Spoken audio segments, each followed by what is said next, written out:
instead of the Prosecuting Attorney's Office. Matt Anderson is here today as the staff attorney, and he'll be able to explain his role.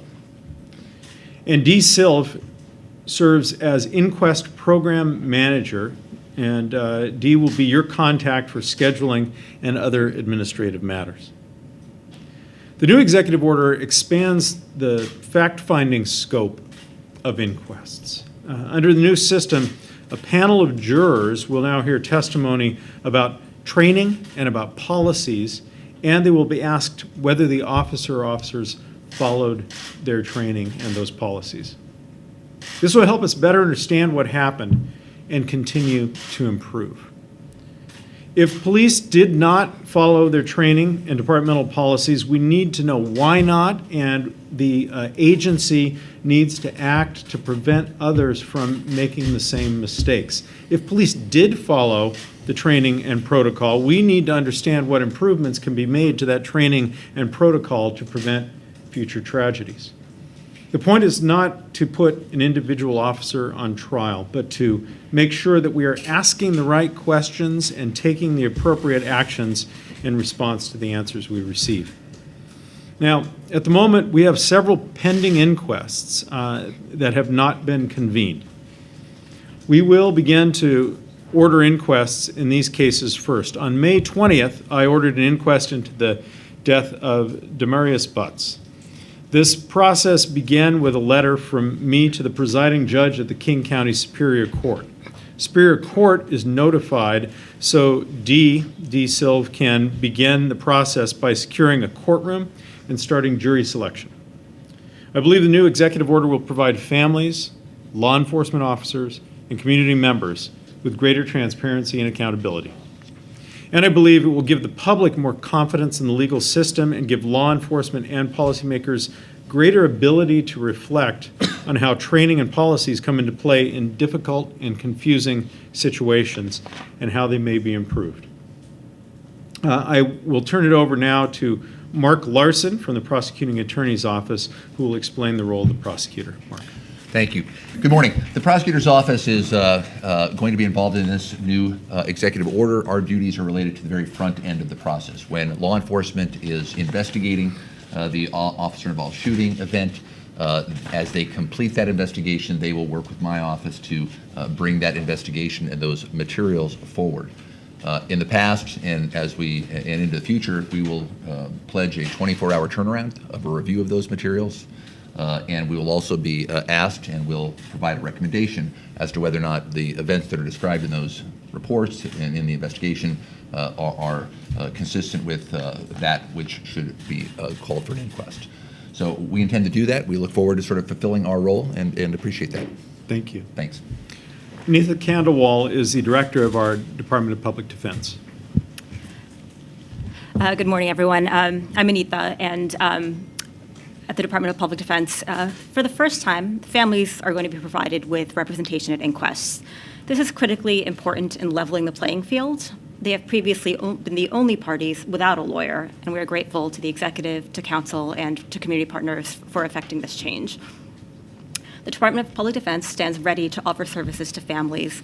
We'll be involved in every step once the inquest is convened, and we're committed to working closely with families to push for answers to questions that they might have about the death of their loved ones. Thank you. Matt Larson is the pro tem attorney, the staff attorney.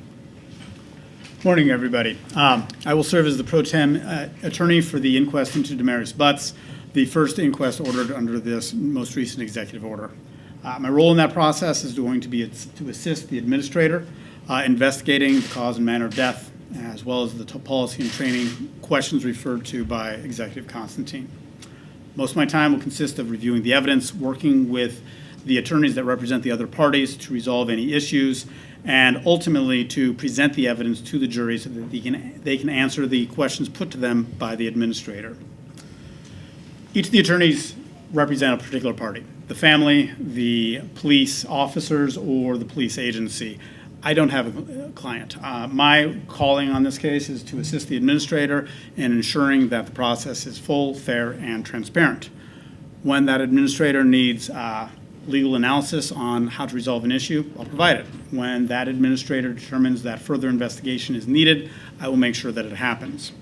For the last 3 years, I've worked as Judge Pro Tem in municipal and district courts. Most of my career has focused on situations in which there was a lot of trauma. I'm hoping that that background will help to make sure that these hearings proceed in a fair manner and in a way that reduces their effect on those involved.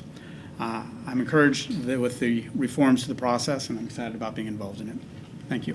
Thank you. Robert Macbeth is, as I said, a retired judge.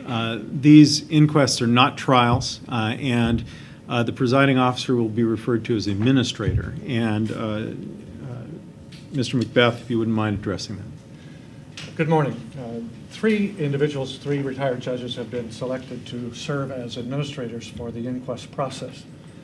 First, Judge Michael Spearman, who was a former King County Superior Court judge and served on the Court of Appeals, will be handling the first two inquests. So he is the first one that will start the process.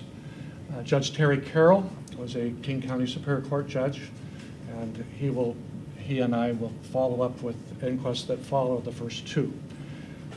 I was a King County District Court judge for 24 years, retiring in 2005. So it's been a while since I've done inquests, but I've done a number. Of the three of us, I'm the only one that has previously handled an inquest. So I've probably done 7 or 8 inquests over my career. We are serving as administrators, and I emphasize that to say that we are not judges in this role, but obviously we're going to be acting as judges to supervise the conduct of the hearings. So we will regulate the questions that will be asked and the process that will be followed. But we will not be wearing robes.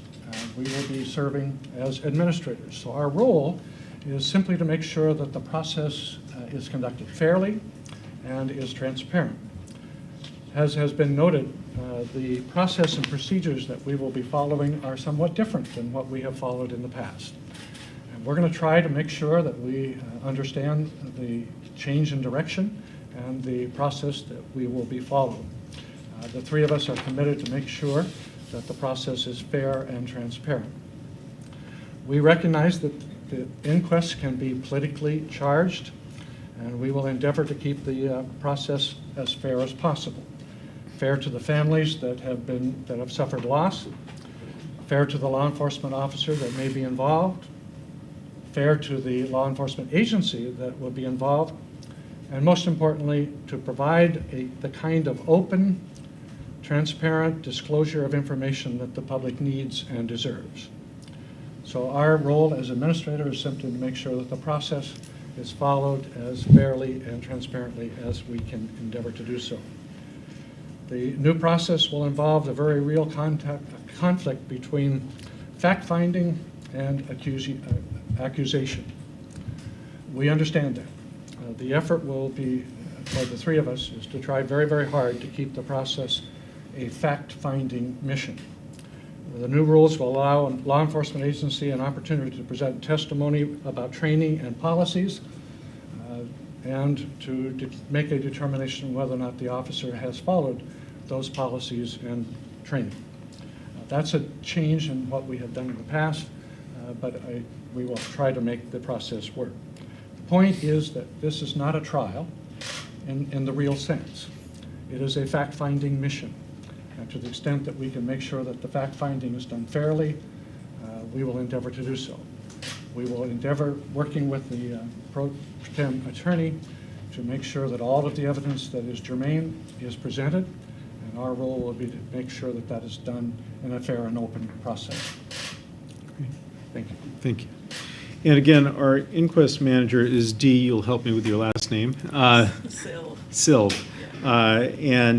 We're new. This is a new process, so we're going to work on these issues. But if you could describe to us a little bit more your role. Yes, good morning, everybody. Thank you for being here. I am the inquest program manager, and so I will be working on the administrative portion of this. I've hired the administrators and the attorneys, and so we'll be working from a pool. Once a case is ordered, then I will ask for an administrator and assign a pro tem attorney. I'm also be working with the media directly, and as well as setting up dates for courtrooms, whether it's in Seattle or the RJC. So I'll be working behind the scenes, making sure that this is an efficient process throughout. Thank you. So we are in not entirely uncharted territory, but we're certainly among the few jurisdictions that have adopted a process that is designed to be this transparent and to really seek to identify what can be done either in terms of policies and procedures or training to prevent law enforcement involved deaths in the future. And I am enthusiastic for this expansion of the scope because I really believe that it is part of our commitment to taking every tragedy very seriously and seeking to prevent it from happening again. We would be, any of us, happy to take whatever questions you might have. Is the Demarius Butts case the first one to be handled by the new inquest framework? That is correct. It will be the first one handled by the new inquest framework, and then, as the judge said, we will move as quickly as we reasonably can to hear the other inquests that are lined up. There are some additional investigations that are happening right now that have not yet reached the point of a decision about whether we would conduct an inquest. Every inquest going forward, though, from here on out, would be Under the new system, Would you yes. expect the Demarius Butts inquest to start? Can someone answer that? I think it's already started. But- and Communication it- has already been initiated with the program attorney to talk to the various parties, and there will be a pre-hearing conference scheduled sometime within the next 2 weeks, approximately. As I said in my remarks, I issued a letter to the Superior Court, which is the official way of commencing an inquest, and that I did almost 2 weeks ago now. And so that's when I do that, that will begin the clock running on the future We inquest. initially scheduled the pre-hearing conference for tomorrow morning, but it was just a little bit too quick. In going through and looking at whether the police agencies follow their training and protocols, will that be a yes/no finding? Any recommendations to come out of that or changes? What the process is designed to do is to ask the juror to answer yes or no to a series of questions. So ultimately, it will be a yes/no question. The formulation of the question will be done between the administrator and the pro tem attorney with consultation with all the parties involved. Will those recommendations have any teeth to the jury finds that there were policy issues? Does it force the department to examine those policies or change them? Let me send that one to Mark. Maybe the others who anticipating that, but at least historically, the inquest does not have a legal weight. It's not a trial. It's not it doesn't adjudicate something in a formal way that would force people to do anything. But it's certainly something that is important in the analysis going forward for prosecutors or for law enforcement, I would presume. And would you expect, as King County Prosecutor's Office, to wait for the inquest findings before you review a case to determine whether a crime has been committed? Yes, and that's been our practice for at least 25 years. But, for instance, in the Tommy Lee case, that hasn't happened. The county's gone ahead and cleared the officer involved in the Tommy Lee case of any policy wrongdoing prior to you guys even reviewing it. Isn't that correct? I'm not going to comment on any particularly pending case right now. I know that case is in litigation in federal court as we speak, so I'm not going to speak to that. But our goal would be to allow that body of evidence to be developed before decisions are made. The county prosecutor's office has not reviewed the Tommy Lee case. It has been transferred to the executive's office as part of those that are still pending inquest. How many inquests do we have pending at this point? So I believe there are 5 that are in queue, and one's been ordered, and the others are in line to be ordered. There are additional, I do not have a number on this, additional investigations that are underway that may lead to inquests. And are those investigations from Mark Larson's office? Can one of you answer So that? we have a chart that I think some of the media has, but we'll make additional copies and have all the 5 pending requests that have been called, additional inquests that the prosecutor's office has turned over to us, and we have not called for inquests yet. So we have all those names, and we'll get that to you as soon as it's And can you explain this 24-hour rule you said earlier? When I receive the materials, it's important that we don't sit on that, so we'll do a review of the materials that are presented to us with an eye toward making a recommendation within 24 hours. And those materials would come from the Law police enforcement, agency? yes, Yeah. or whoever the investigating body is. Is there any sense of a timeline on how long it'll take to clear the backlog? No? Mr. Anderson, you will take the role of what used to be a prosecutor in the case. You'll be presenting, I don't know, for lack of a better term, the state's case to the inquest panel. Is that correct? I'll be presenting the evidence that the administrator determines the jury should wind up considering and determining in answering the questions put to the jury.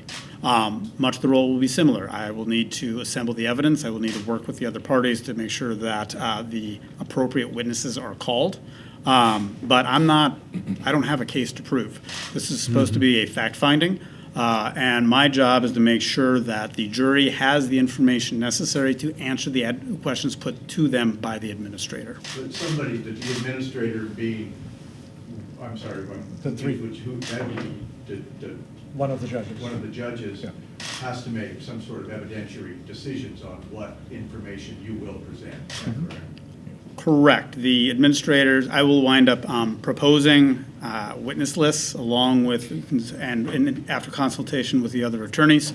And to the extent that there are differences among the attorneys with regard to what should be put in front of the jury, the administrator will be in charge of making those determinations.